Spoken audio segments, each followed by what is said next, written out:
man, everybody's so positive. Everybody's so happy. Everybody's so humble. Everyone's so polite. Everyone's so smart. And I was like, yeah, that's Bitcoin. That's what this is all about. People are engaged and motivated and enthusiastic for the future we have in store now that we have a tool like Bitcoin. And so this next panel is going to be discussing the bright orange future that is Bitcoin. So please help me welcome to the stage Cathie Woods, the founder, CEO, CIO of ARK Invest.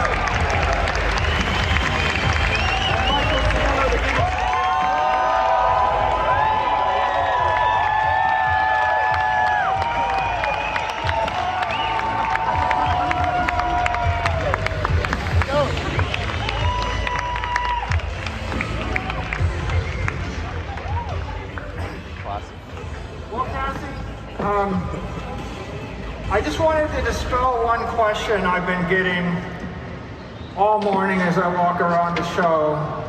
People are asking me whether or not I'm still bullish on Bitcoin. And I would like to, just clarify that I am more bullish than ever on Bitcoin.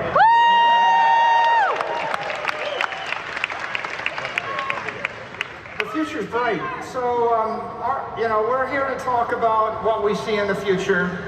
And you've spent a career in institutional investment and capital markets, looking at it from the point of view of an investor. And I spent my career attempting to attract money from people like you, running a company in the public market. And so I think we're both half of the coin. And that's why I was excited to talk with you today. So, in my mind, I got three main areas: the political, macroeconomic, regulatory environment, what's going on there in the next year to 2 years, and the second is the capital markets and what's going on with large pools of money, the people running the trillions and trillions of dollars. Goes hundreds of trillions of dollars. And then the third is technology. And of course, you love technology, you know the capital markets. We both have political opinions. Yes. Okay. So, why don't we start with politics and regulation and economics? What do you see as we look forward? And how do you think it's going to affect Bitcoin? Well, I think the most interesting thing that's happened, and we met someone from Mississippi, I think a congressman from Mississippi, and I'm seeing the politics around Bitcoin changing radically because it has become, the single issue that some people are voting on, and this is bipartisan. And even where we've moved in St. Pete, because people know that I'm very Bitcoin focused, the politicians have come to me and said, I want to pull together a room of Bitcoin enthusiasts, and I really want to learn from them what they want from us. Think about that. Think about that. That is a radical shift over the last few years. The other thing that I see, so a year ago, roughly, when Janet Yellen was appointed Treasury Secretary, I remember her first comments about Bitcoin were money laundering, nefarious characters, environmentally damaging. And then 2 weeks ago, someone's whispering in her ear, and we talked about this, you think it might be Gary Gensler. There is someone whispering in the ears of politicians, if you want to lose, if you want the US to lose out on this, one of the most amazing innovation platforms of all times, you keep talking like that. So she has changed her tune. So I'm very positive here. And of course, we're meeting people from around the world, just met from Honduras, Mexico. I think the movement is spreading pretty quickly now. Yeah, I think the last 12 months has been just a 180-degree turn. If you roll back 12 months, you had so many smart people that had a lot of money and power saying, Bitcoin looks too good to be true. It's so good, someone's going to ban it. Right? We heard that.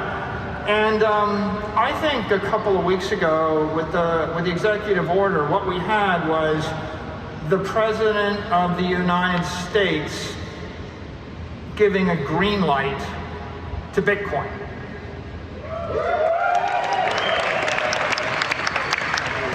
You have a one-page memo and it says, whereas 40 million Americans, rely upon this and this is part of their future, I hereby direct every government agency to get educated on Bitcoin and figure out how you incorporate it into the government. And I think that if I scan the last 100 years of history and I ask, when's the last time the President of the United States directed the government to embrace a new asset class? The answer is never. So I think that Bitcoin should be taking a victory lap for what happened here just in the past few weeks in the United States government. Because a year ago, Bitcoin was, maybe it was Eastern technology and it wasn't Western technology, and maybe the government was going to ban it, we're afraid of it. And what happened in the last 12 months is Bitcoin moved west, Bitcoin has been embraced. The administration has given a green light to Bitcoin.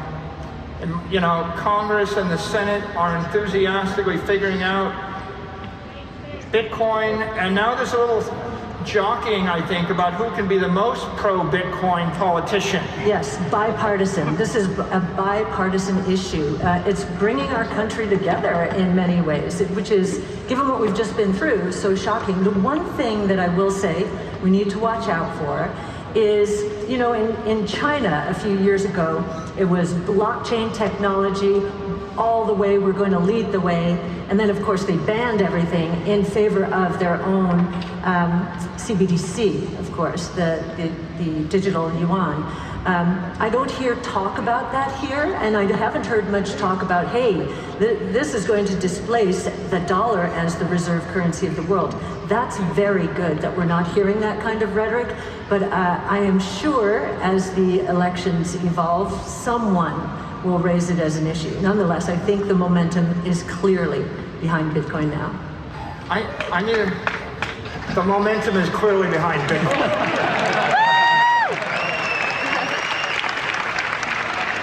A lot of people have anxiety about regulation, and they ask me, aren't you afraid? And I do not have anxiety about regulation. When I look at this, I say, yeah, there's a lot of stuff to be worked through. FASB's working through some accounting issues, FDIC's working through some banking issues, SEC's working through some security issues, the administration's working through all of their issues.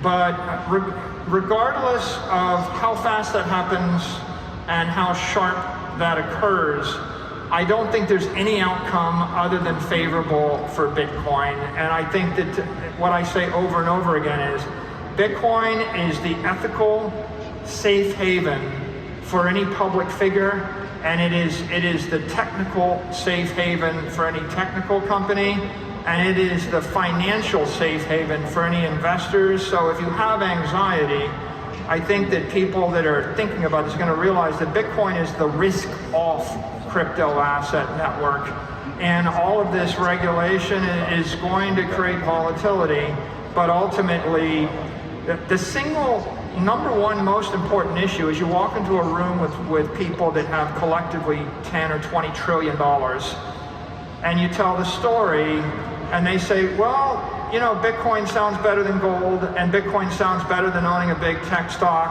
and Bitcoin sounds like the solution to all the world's problems, and it's just so good that someone is going to take it away from me because it's too good. And what you need is this one-page memo from the White House saying, no, we're not taking it away from you. Well, and then at that point, people can start to put billions of dollars into this asset. Sure, and I think we have someone at the SEC who is behind Bitcoin. At MIT, certainly that was the case.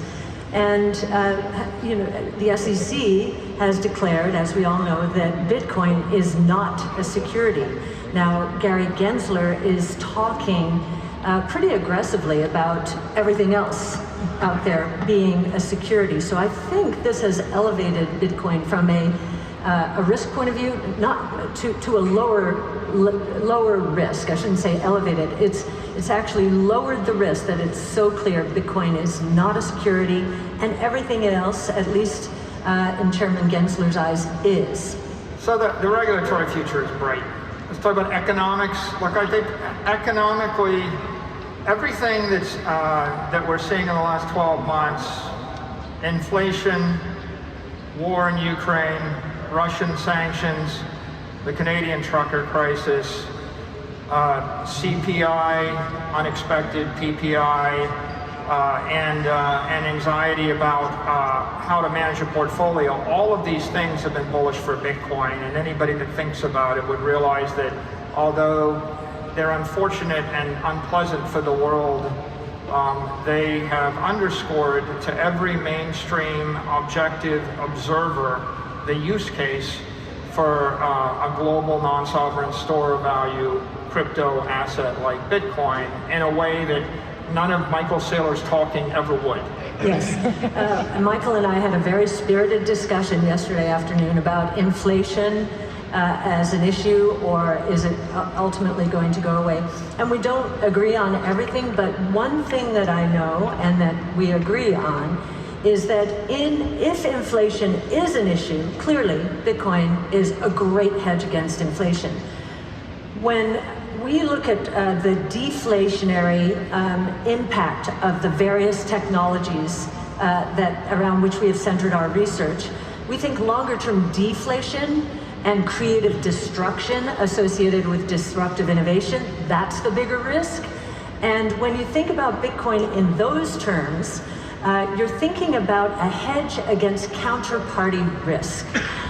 So if we're going to have this debt deflationary bust that some still worry about out there, you've got Bitcoin as a hedge against that. So, you know, it's, as an investor, whenever I hear win-win, I usually don't believe it. But as it is very interesting to watch the equity markets, or the investors in equity markets, treating Bitcoin and other crypto assets like they are treating the rest of tech, which is not very well of late. And to see the holding behavior in the Bitcoin community, I think, is it 70% of the Bitcoin outstanding, so roughly 13.5 million units of the 19 are in long-term holding hands, so more than 6 months. So the community gets it, and my fellow investors will get it with time, but in the meantime, it's going to be a very nice ride. So I mean, that's a good segue to technology, because I think you're very enthusiastic about technology. I'm very enthusiastic about technology. And I think that technology is going to drive adoption of Bitcoin more aggressively in the coming 36 months, even than it has in the last 36 months. I guess I'd like to take a moment to give a shout out to Cash App and to Kraken, because I think both of those companies have done an enormous service for the Bitcoin community by integrating Lightning into their platforms, and I think they've thrown down the gauntlet.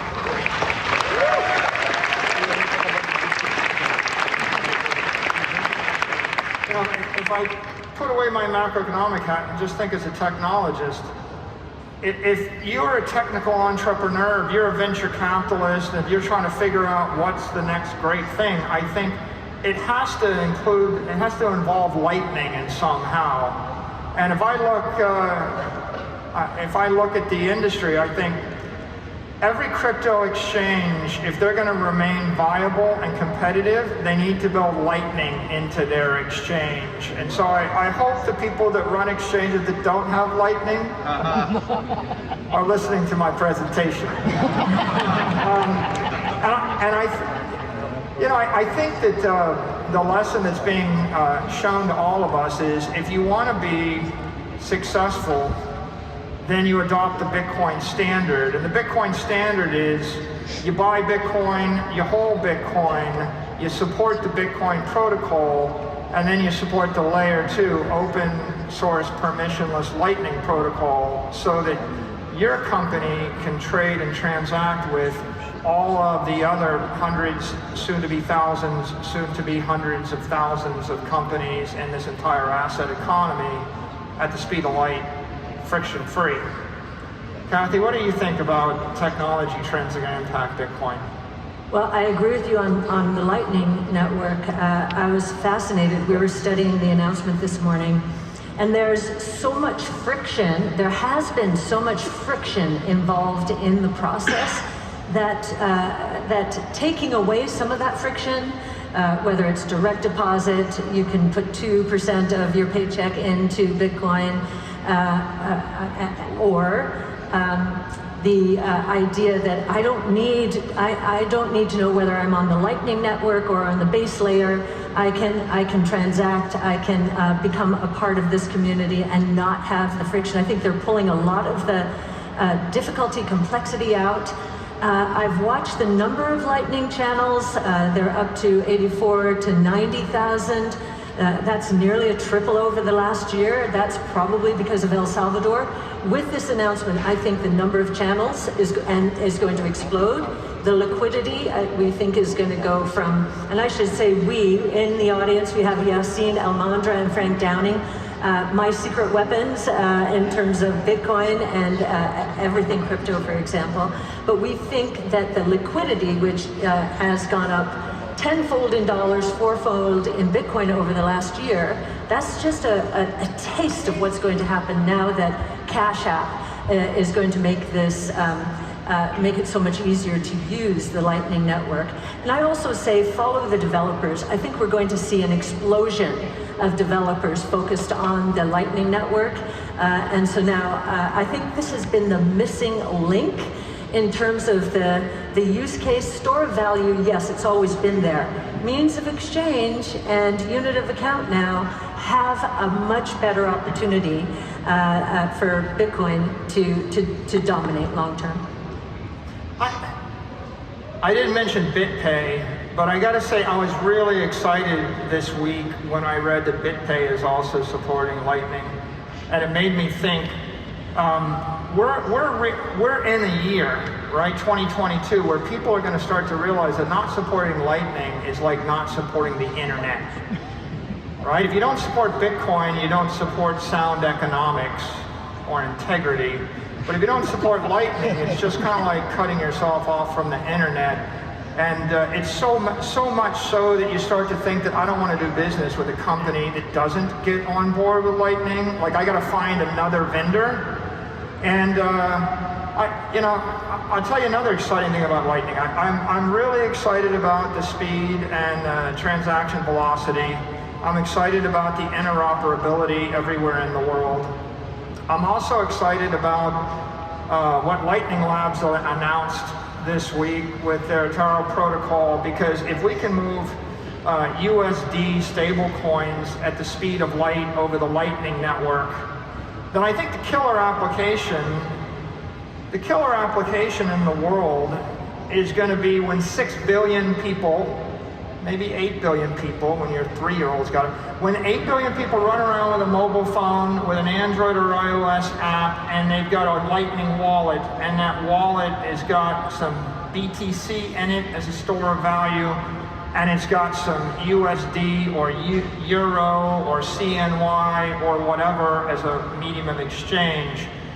And then you're going to see tens of trillions and then hundreds of trillions of dollars all moving on Lightning rails secured by the Bitcoin network. And then people are going to wake up and realize, holy crap, this stuff really is going to change the world.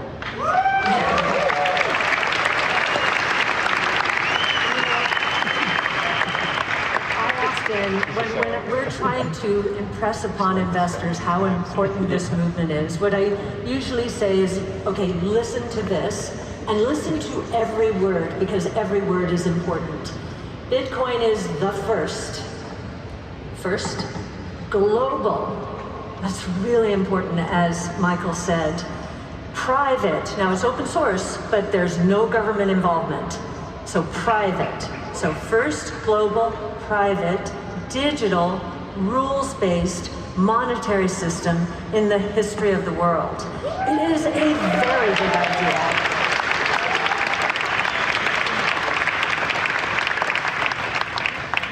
any form of money moving at any frequency, instantly, anywhere in the world, over Bitcoin, right? It's such a beautiful vision. So let's talk about capital markets. I just think we've made enormous progress. 18 months ago, MicroStrategy bought $250 million of Bitcoin. People thought we were crazy.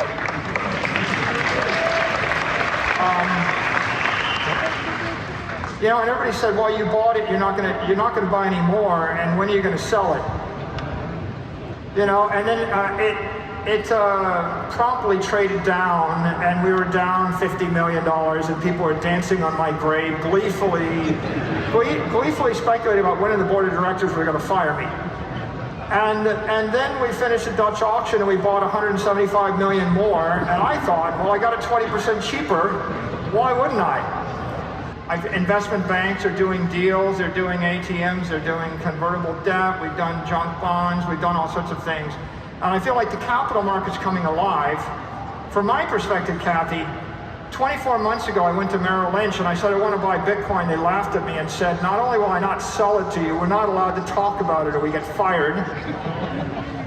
Like, okay, well, then I wired like $175 million out of that bank and I went somewhere else.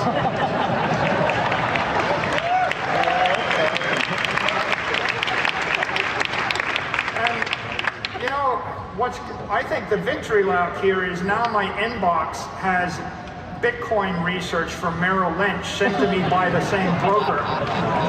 Like, we're covering it now. This is what we think. So every bulge bracket firm is starting to cover it. They're all grudging that they're going to start to trade it. It's coming. And you've got all these publicly traded companies that are leading the way.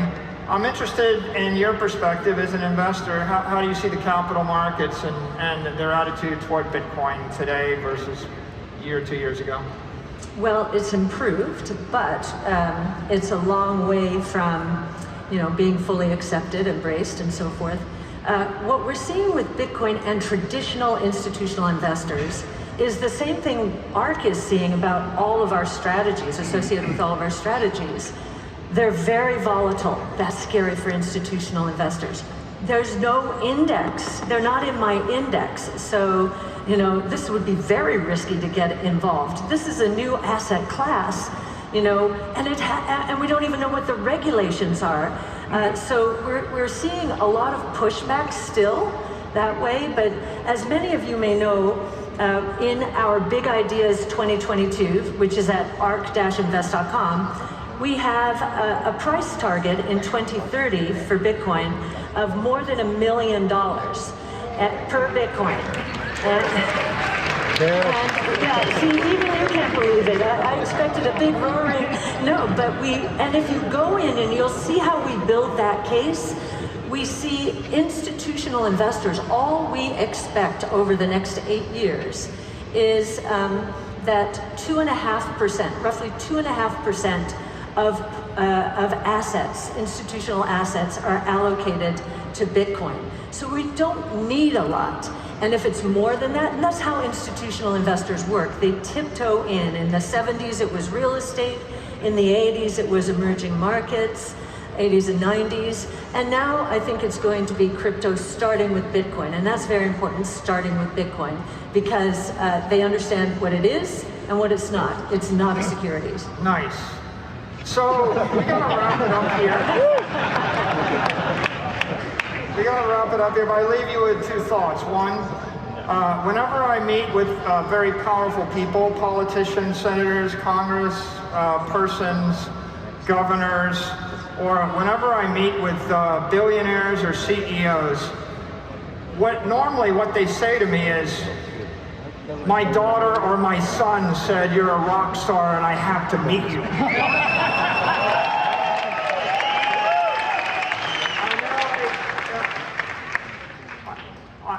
I had a guy come to my house.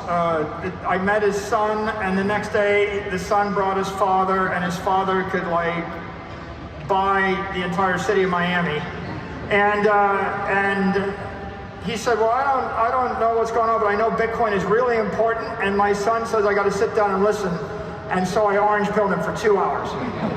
And I'm not going to say who, because it's such a common story, but my point here is, every one of you knows someone. Go tell a CEO, go tell your father, go tell your mother, go tell somebody that Bitcoin's going to change the world and they should figure out more about it, because the number one thing you can do is educate the world on Bitcoin and let people know they need to figure out Bitcoin. And every one of you does make a difference, because I would never get those meetings if it wasn't like someone that went and said, you got to pay attention.